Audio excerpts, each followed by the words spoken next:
Maupo sa isang lugar na tahimik, i-relax ang sarili. Umupo sa formang Indian sit o mas mainam kung lotus posture. Habang nakapikit, i-visualize mo na ikaw ay mag-isa lang sa isang tahimik na lugar. Maging normal lamang ang paghinga. Alternate breathing, inhale, exhale.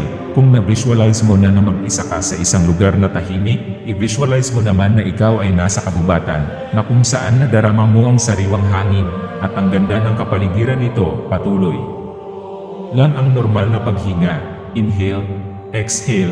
Kasunod nito, i-visualize mo naman na nagmi-meditate ka sa taas ng bundok, at mula roon nakikita mo ang buong kapatagan, at nararamdaman mo ang kataasan ng bundok. Patuloy lang ang pagiging relax at ang normal breathing. Inhale, exhale. I-recite mo sa isip ang I am relaxed, hanggang sa totally ma-relax ang iyong sarili. Sa simula gawin ito kahit 10 minuto, kung mas matagalan pa, mas mabuti.